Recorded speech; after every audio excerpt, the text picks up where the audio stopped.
X-Men. Get it!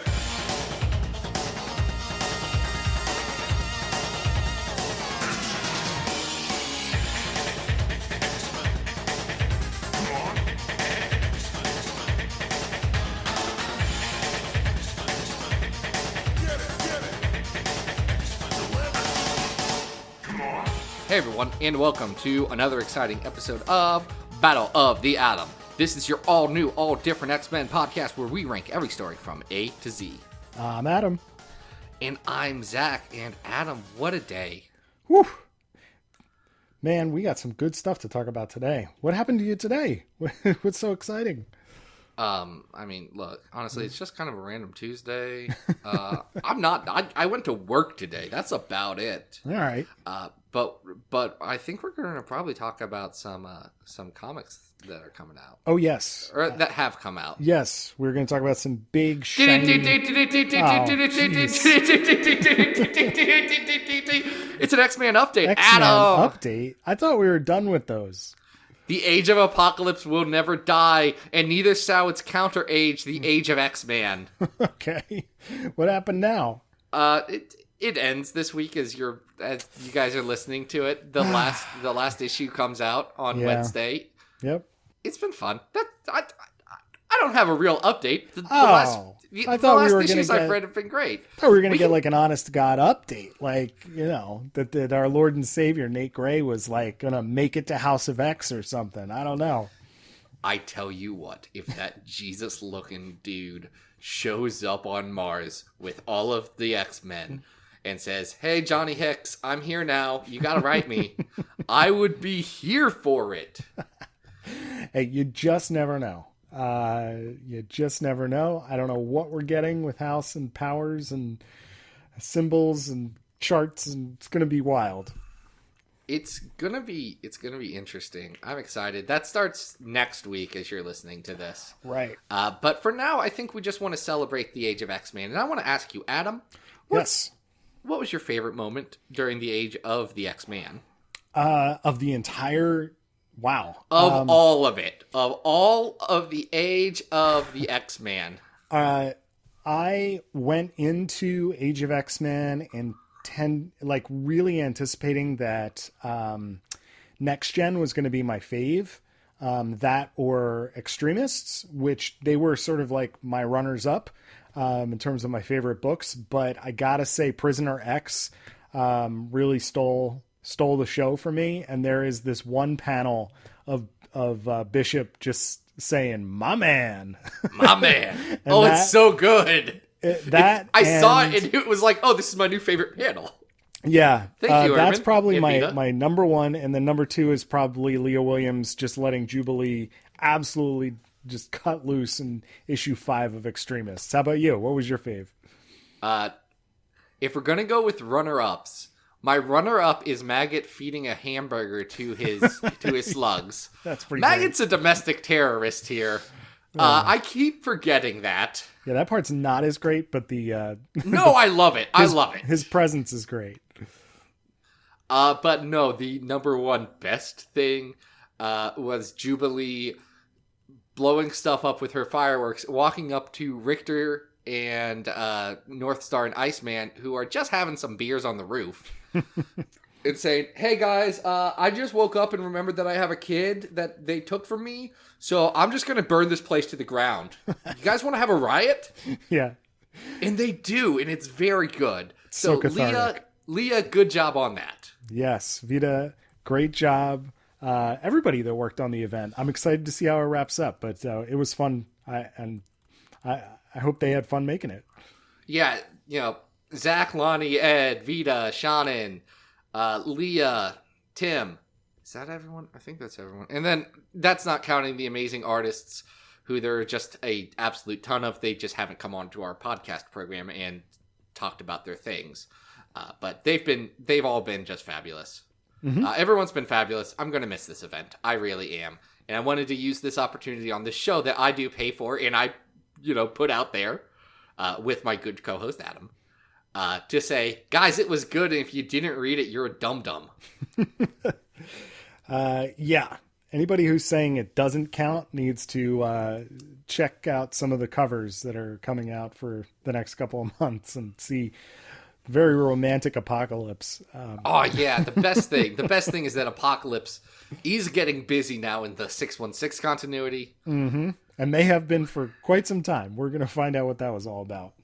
Look, he knows the power of eroticism. Never mind, Leah, you got bumped down to number 2. It's that one. It's when Apocalypse is talking about Charles Xavier's eroticism.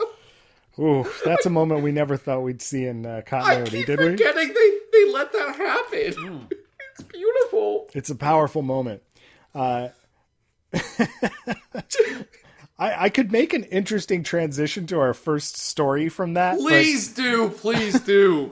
Like, no, I have to hear it. I have to hear you play this one out. Oh, I was going to say, we get this stuff in about, Charles Xavier getting busy, Apocalypse getting busy, and you know who else likes to get busy? Is it let's play 20 questions. Okay. Is it a comic book character? Well, yes. Is it from the Hellboy universe? Yes. Is it Abe Sapien? No. See, I thought we were going to be talking about The Shape of Water today, but we are not. No. We are going to talk about the very complicated bloodline of Mr. Pyotr Rasputin. Talk about Colossus? You talk about X-Men Colossus Bloodlines? I am. Shiny boy. Who happens to be related to the actual Grigory Rasputin, sometime Hellboy villain. So somebody requested this, right? The person who did request this is Patreon supporter Zach Strong. Now, Zach, as well as having an incredibly strong name in general, not only just because Strong's in it, but also because Zach is my name and it's a good name, and Zach also spells it right. So, Zach, you're great. Real great with you.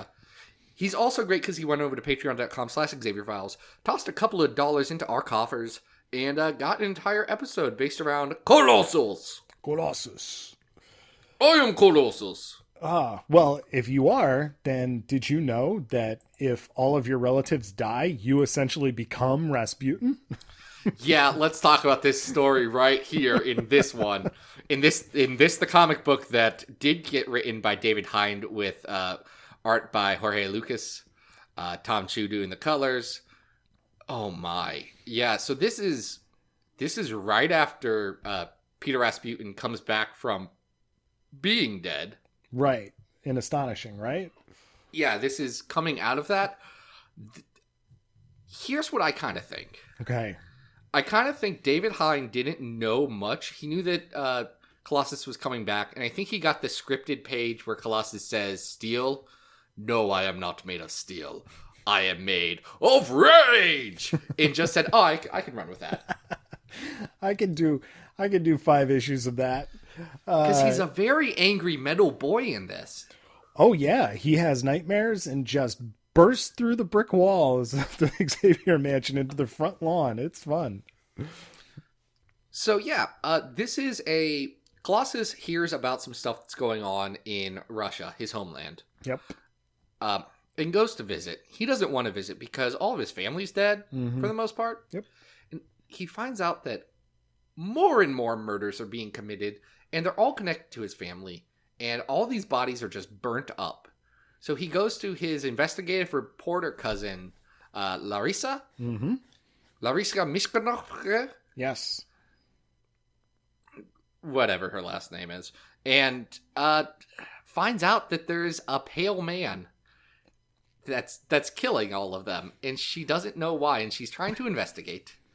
And Adam, can you describe what the pale man's costume looks like? It's just a black cloak with sort of like a theater mask with nothing on it. He's, what do they call him? Like a... Yeah, he's the I don't... The pale man, they call him. And do you know what happens when he takes off his mask? Well, folks, we should mention that this is a sequel to the further adventures of Cyclops and Phoenix, because out of nowhere is it a sequel to that. who's third underneath? Issue hits and it turns. Because who's under there but our good friend Mr. Sinister? the beauty of it is Mr. Sinister's just wearing a mask that looks like his face without the diamond. Yep, that's pretty much it. And he's just walking around torturing people. Can I tell you something, Adam? Yeah. They got me. They got me. I didn't know he was in this one. Well, and he takes off the mask and I drop my iPad and I'm like, yes, so good. I gotta say, I actually, when I started reading this, I thought we were going into some more, maybe even political territory. There is a reference with sort of drawn over photographs of Russian editors who in real life, Paul Klebnikov, Valery Ivanov, and Alexei Sidorov have all been killed in real life by either ties, by investigating the Russian mafia, the Russian government coming after them and either shooting them to death, stabbing them to death. And so I didn't know where we were going with this in the first issue. The fact that by the time we get to issue 3, we're in a recap of further adventures with the origins of Sinister and Apocalypse. And then we get into this crazy storyline of Colossus potentially, being the reincarnated Rasputin. Either him or Mikhail, who's back as well. Yeah, Mikhail comes back, and I don't really understand how. Waving of hands brings him back from Kirby Dimension. Like, he's sort of in Nowhere Land. And oh, it happened. He came back in the 12 and then disappeared again, okay. I guess. Yeah. Yep. But that's pretty much how this goes down. His family keeps dying. There is sort of a loony relative who likes to chase rabbits and set himself on fire. And a lot of this was flashback. So it's weird. We talk about how it kind of changes in issue 3. Mm-hmm. But the plot also just kind of comes to a standstill in issue 3. And it just sits there for a couple more issues. Because all that happens is, it turns out that Grigory Rasputin did spread his seed far and deep. And that, a little bit of, the Mad Monk Rasputin, who you can watch the documentary Anastasia from the DreamWorks Animation Corporation to learn more about. He has a little piece of his soul in every member of his family. Sure. And sure. So by Sinister going through, by the way, Sinister was best friends with Rasputin. Makes sense. Forgot to mention that. That tracks. Yeah. If Sinister goes around killing all the other Rasputins, then Rasputin will become whole into Colossus, I guess, or Mikhail. Yeah, it's a Highlander situation, and we come down to the fact that Colossus has been this rage monster for these 4 issues, and is about to drop a giant boulder on Mikhail's head, which probably would be to the benefit of the entire X universe.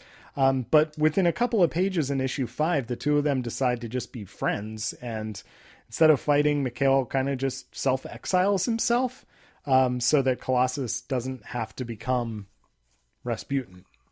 Yeah, Mikhail kind of says, I've lived in voids of nothingness for most of my adult life now, Colossus. So we could just avoid this if I go back to doing that. I kind of prefer that to people at this point.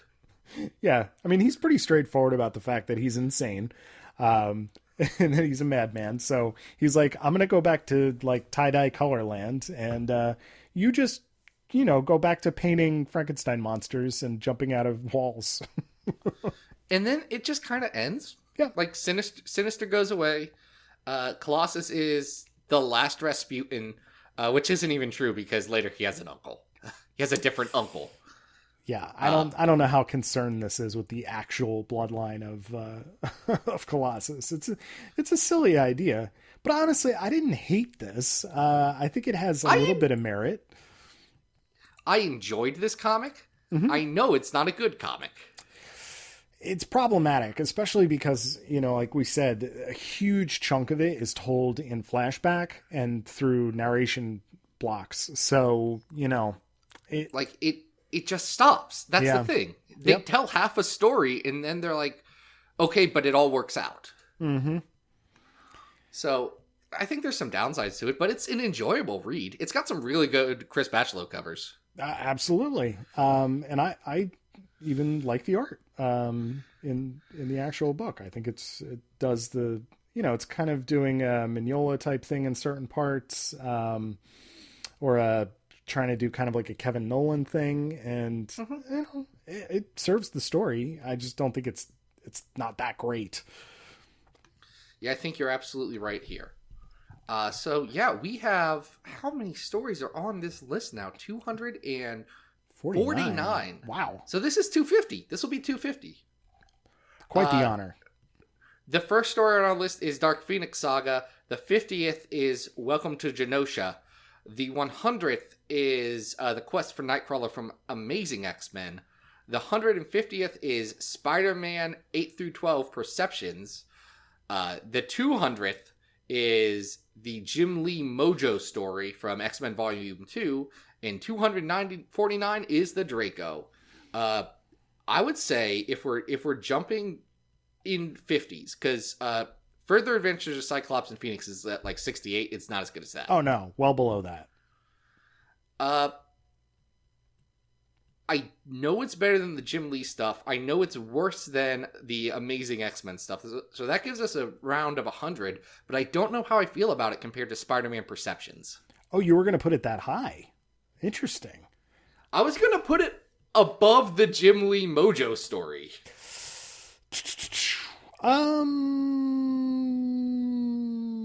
No. Wait, you're going to put this... Hold on, you're going to put this above Sinister Stairs from Ultimate X-Men? I may have misjudged this list. Come on for a second here. We got some stuff underneath there that this is not as good at. Like, I'm looking down at like 209, Excalibur London Burning. I feel like that's a much more equitable comparison. You know what I mean? That's a good point. Because right above that is Curse of the Mutants, which I think I feel about this story the way you feel about Curse of the Mutants. Yeah. Well, I didn't hate this. You can tell that there's sort of like I don't know. I like it better than Judgment War. Do you like it? Well, you don't like Curse of the Mutants, so we could go higher than that. I hate Curse of the Mutants, yeah. Yeah. It's not as good as number 202, which is X-Force 29 to 30. Adam X the Extreme is back. It is not. Adam. Yeah. You know, when Adam X the Extreme is back, things have never been deadlier. we may have an Adam X sighting today.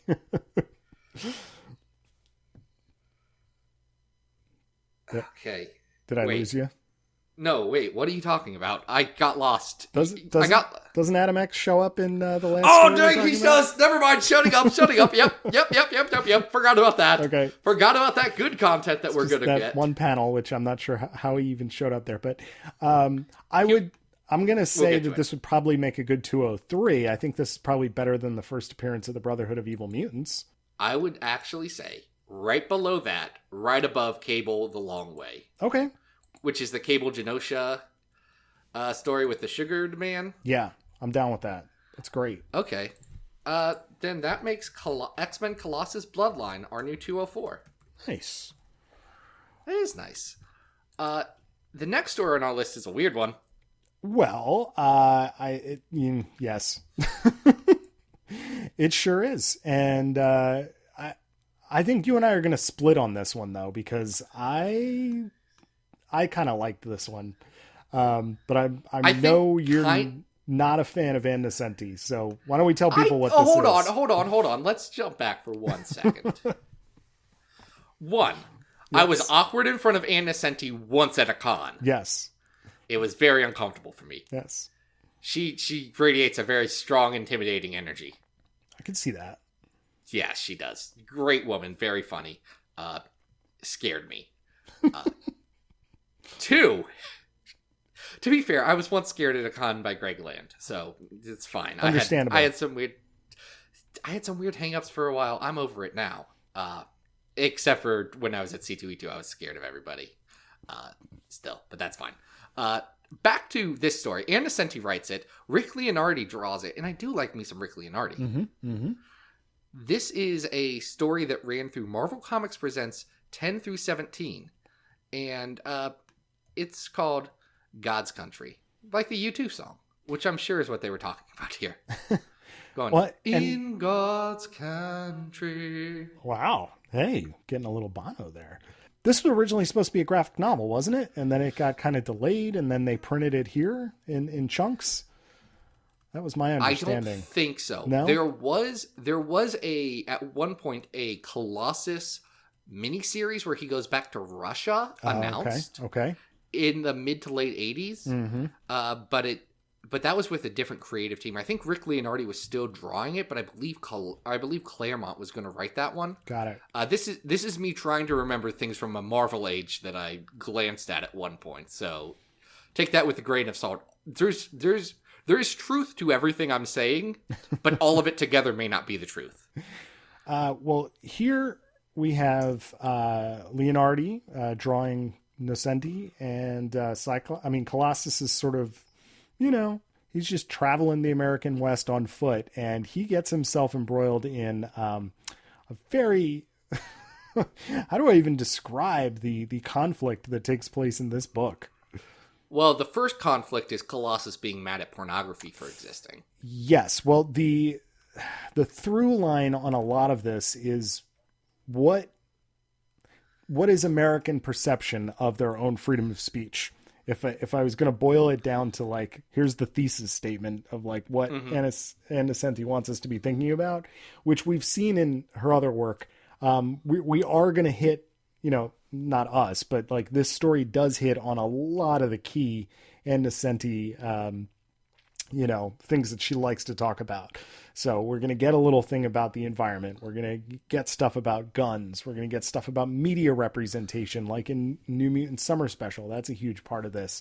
But it is a very odd story that begins, like you say, with Colossus basically destroying a guy's newsstand when, after criticizing the magazines, the adult magazines that he has on display, the guy starts, basically kind of being a racist towards Pyotr. Yeah, he keeps saying go back to Russia and whatever.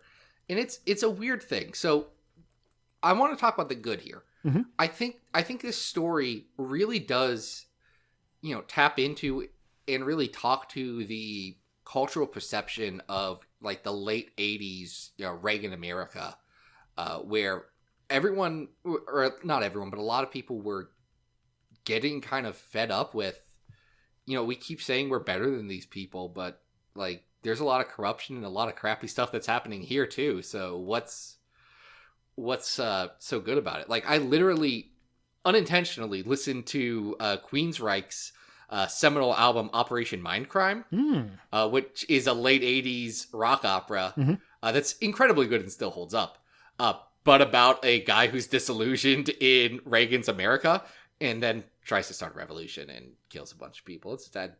It has some elements. It's very good, though. And I'm feeling all of those exact same, like, I can hear those lyrics as I'm reading this comic. Like, I can hear him screaming, I used to trust the media to tell me the truth, but now I see the payouts everywhere I look. Who do you trust when everyone's a crook? Yeah, I mean, we're post-Nixonian here. We're post-Vietnam. So there is this element of distrust in the government. And it's made manifest in this story by this group called the Cold Warriors, which are basically like Reaver type characters. They're sort of people, ex-soldiers who have been made into part robots. They're, trying to, I guess, just randomly assassinate somebody in the woods. And it happens near the picnic of the central family that Colossus is interacting with in this story. All of the characters, as Nocenti does often in her stories, are representing different political viewpoints. They're having arguments. They're, they're almost archetypes of, different places on the political spectrum. Well, I think I really agree with you there when you're saying archetypes, because for good or for ill, that's what these characters truly are in this story. They are representing one singular viewpoint, and they aren't really I wouldn't call them 3 or 2-dimensional characters. They all have one element to them, and they hammer that at every opportunity. And sometimes that works really well. Like, I think with Bruce, the father in here, it works well that he's a jingoistic, ex-military guy who's pushing all this stuff, where you have Roxanne's wife, her father is he's an ex-military guy. He's someone who saw what was going on in Vietnam and saw all this stuff and got embittered by it, saying, look, man, you keep talking about how great the government is, but look how much you're suffering because of it. Stop being so naive. Yeah, he's critical of VA care. He's critical of his, political acceptance of Reagan. So I think you're absolutely right. Each one of the characters is sort of, on a symbolic track more than anything else.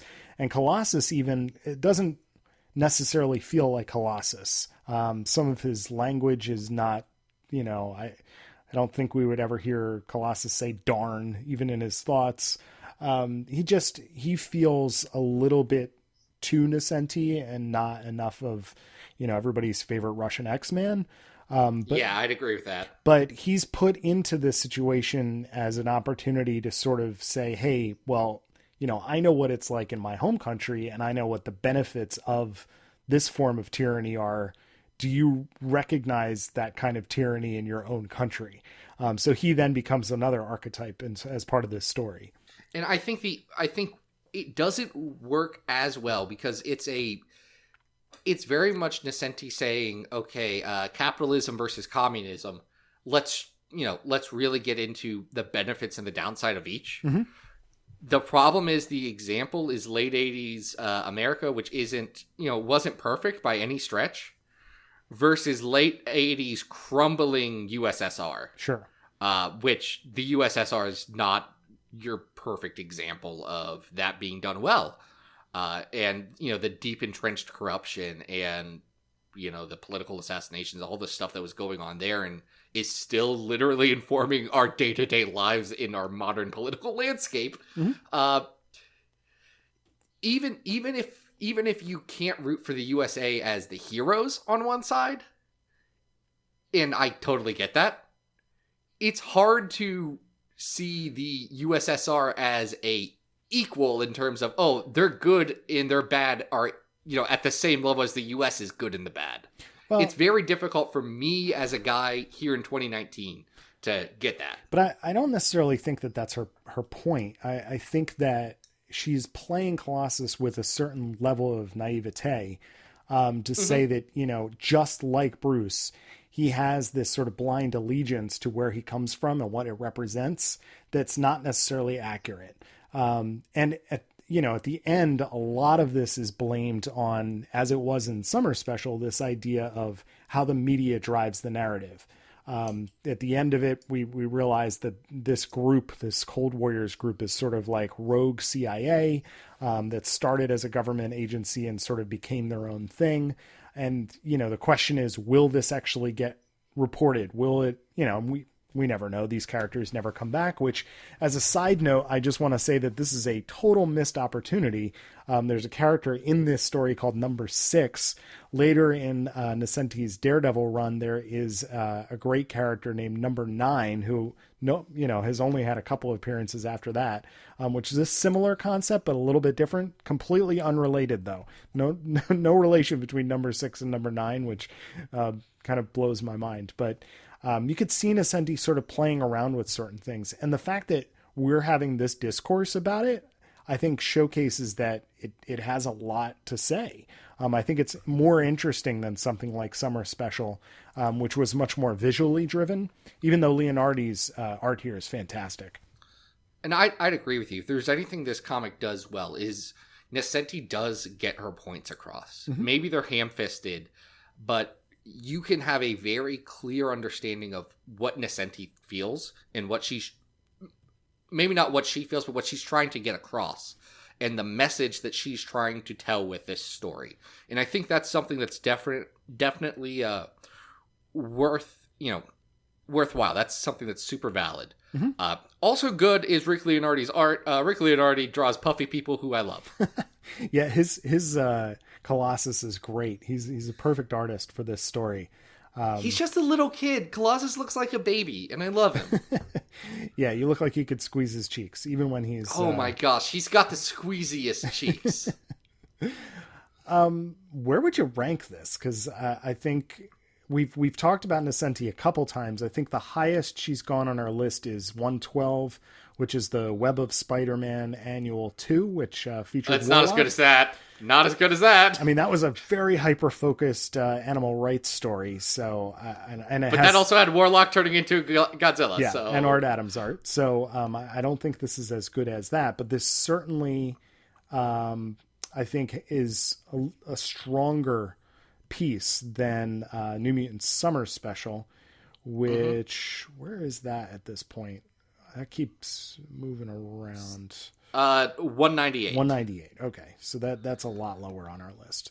Do you like this better than Bloodlines, where we just were? Yeah, it's better than Bloodlines, I think. Okay. Because I think it has more to say and it does what it does better. Okay.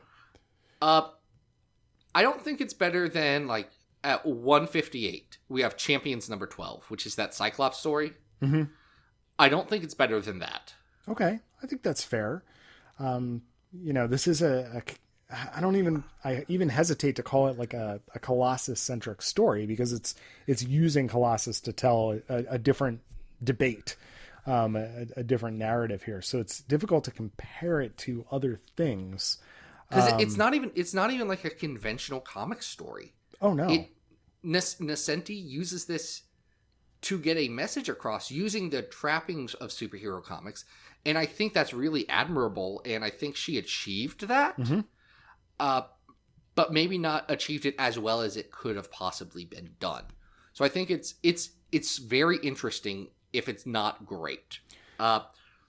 Here's what I'd say. Is it better or worse than the special edition X-Men #1 backup story where Kitty and Ileana tour the mansion?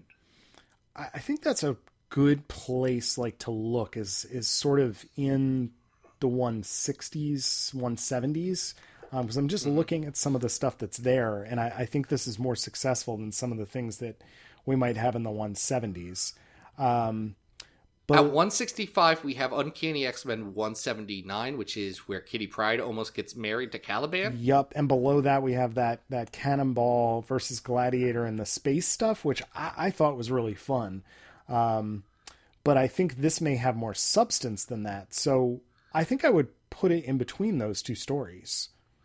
Oh, so you would put it as our new number 166 between What Happened to Kitty and Cannonball Fights Gladiator? That's what I would do. Where would you like to go? I think that's fair. All right.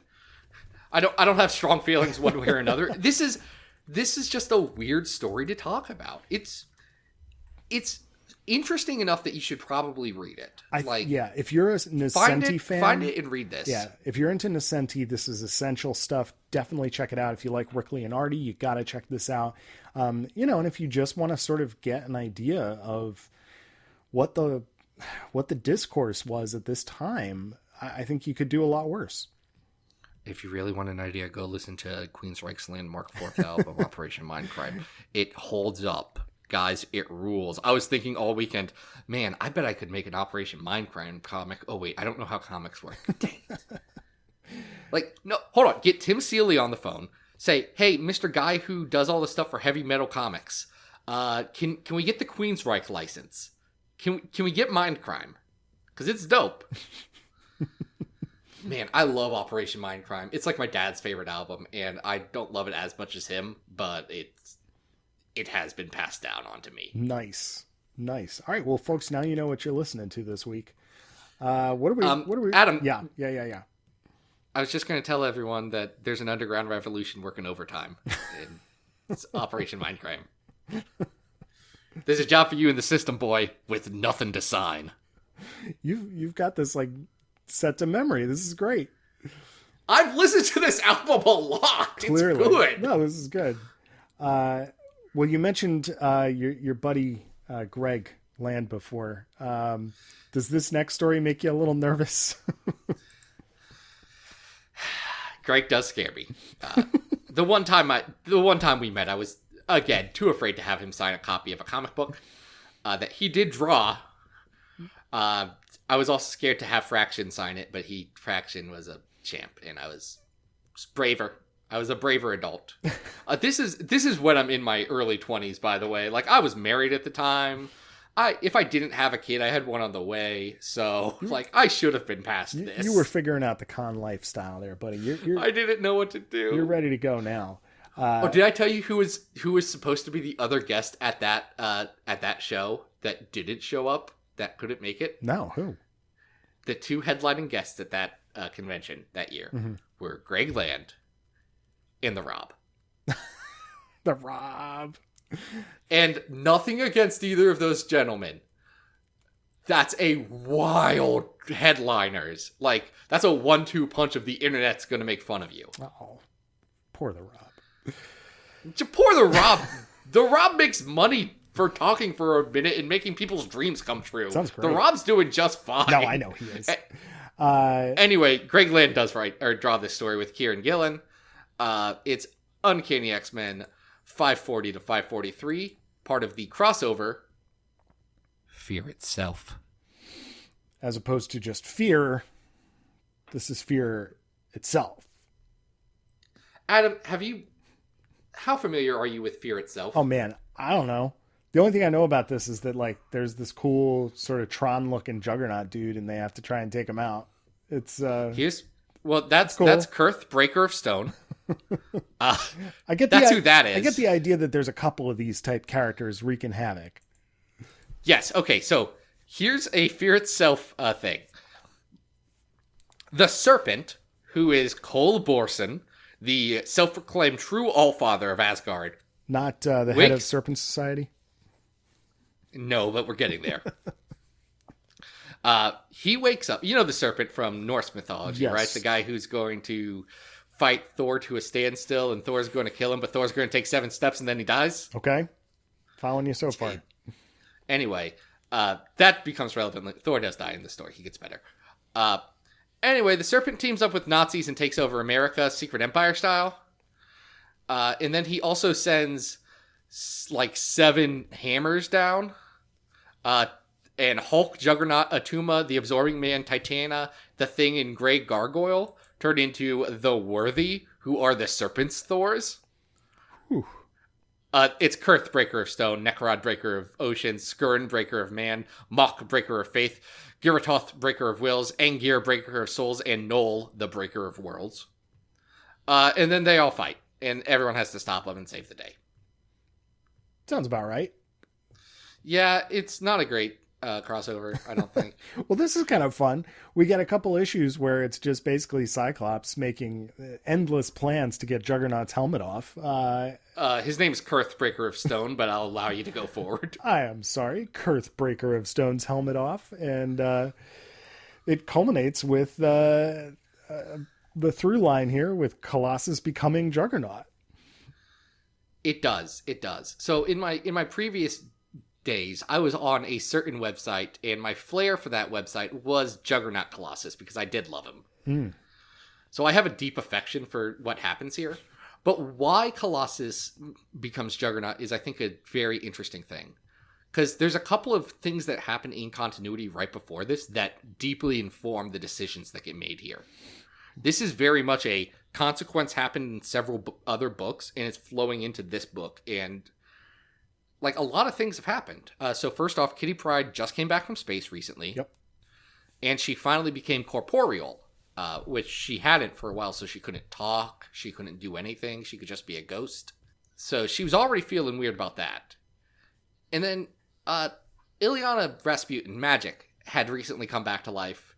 And she did some stuff. You've not read the Zeb Wells New Mutants, have you? I have not, but it definitely strikes me that they are very uncomfortable around this version of Ileana. Yeah, Magic unleashes the Elder Gods and then has Legion wish them out of existence. She doesn't tell anyone of this plan, and she almost destroys the world because she was like, I was like 50% sure that this was going to work. Yeah, it was going to destroy the world otherwise. So no one's comfortable with that.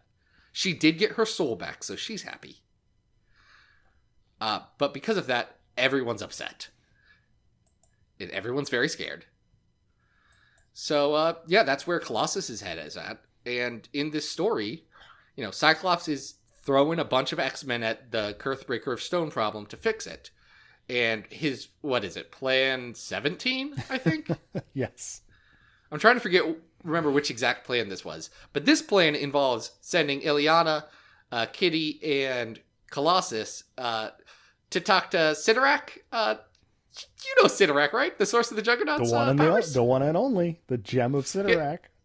He has some crimson bands. Mm-hmm. They go to Sidorak and they say, hey, your Avatar of Destruction's over there, right? You call him Juggernaut? Yeah. Well, he's worshipping, the serpent now. He's worshipping Cole Borson. And, Sidorak says, well, that won't do. I don't like that at all. I am a jealous god. And he's like, you want to be Juggernaut? And Magic's like, okay. And Colossus is like, no, I will sacrifice myself. And so he does. Yeah, Kitty's not too happy about that. But that's basically what happens here. We get the two of them sort of going on this, what is it? How fast do they end up going? 600 miles per hour. Juggernaut versus the person of stone. What is the guy? Kurth. His name's Kurth, Breaker of Stone. Yes, that guy. Until Colossus stops him.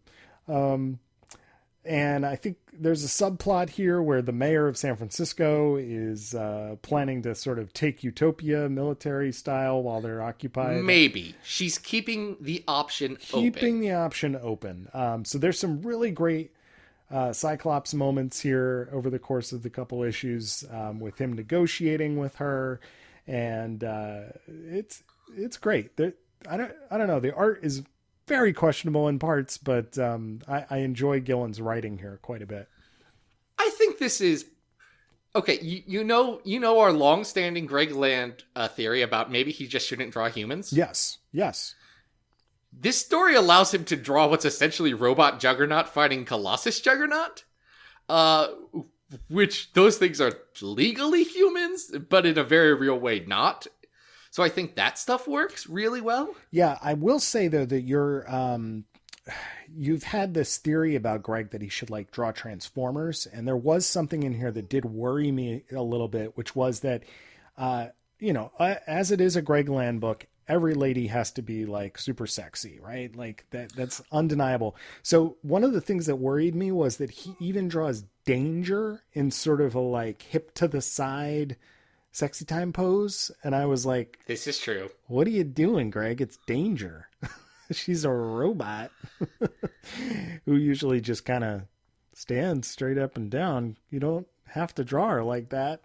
But yes, you're not wrong. But there's a sassy Danger. But that is Greg's style. So okay, I'm getting off track here. But there are some fun moments here, and I like when Gillen writes the X-Men. I think it's good stuff.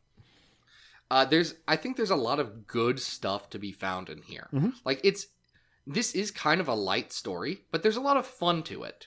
Because Colossus is just one of Cyclops' many plans. And he throws a lot of plans at Kurth, Breaker of Stone. Yeah, he has that great line, where, the mayor asks, well, what's plan B? And he was like, well, that kind of indicates there's only 26 plans. And there are more than 26 plans, one of which includes throwing where the heck he came from, Adam X the Extreme at Kurth. Yeah, he was living on Utopia at the time. Okay, so that's substantiated beforehand, but I was surprised to see that they brought out Adam X to set Kurt's blood on fire. The problem with that is because Kurth, Breaker of Stone, is also the unstoppable Juggernaut and nothing can move him, he just keeps going, but also he's on fire. Right. Which is a bad plan. It's a great cameo. You also get some weird stuff. I had forgotten there's a weird Emma Frost through line in some of this, where Emma Frost starts us out dressing like a cowgirl for no reason, but I love it. Right. Yep. Right. It's very good. And then she gets knocked into the infirmary in like the first encounter, and Hope is there, and Emma Frost thinks about and almost does smother Hope. Yeah, it's only thanks to a very flirtatious Namor that she does not go through with that particular action. And they only make out a little bit. Right. Yes. That is an interesting thing that's happening in the B plot. Yeah. So there's a lot to like about this. We keep talking about, well, there's also this plot, there's also this plot, there's also this plot. There are like 3 or 4 subplots going around this, but I think they all work, which is really tough to pull off. I don't know. I think it's fun comics. I think it's absolutely bizarre that it is, obviously this stems into another volume of Uncanny, but it is kind of like bizarre that this series is about to end the issue after this storyline. It does not feel like a series ending arc by any means. No, it's Gillen had said in an interview I read about him, that when he got Uncanny, they had, a little bit planned out. And they said, so you've got an arc, then you have Fear itself coming up. So if you want to tie into that, that'd be great. Then you have another arc, and then Schism's going to happen. And then you have another arc, and then AVX is going to happen. And then we don't know if you're going to be on the book after that. We're still kind of figuring out the line. Oh, man. So much fun being a Marvel writer. He didn't have much to work off there, but I think Gillen's... There's very few people I'd want to see come back to a book that they've already done. Mm-hmm. Like, I think especially like a flagship thing like X-Men, you have your run, you do what you can with it, and, there's almost never a time when coming back makes it better. Mm-hmm. Gillen, I think, is the exception to that. I would love to see Gillen get an X book again and really get to do his thing with it. I'd look forward to that. I think he's really interesting. What he does with the characters, he definitely has a great handle on the key X-Men, and he does a great job juggling plot lines. He does. Now, how do you feel about this story in general? I mean, it's fine. I think it's fun. I think the art is the part that it has some cool stuff. Like I love, Old Town Road, Emma. Lil Nas X-Men. There are some fun things here, but as a whole, I mean, it's kind of light.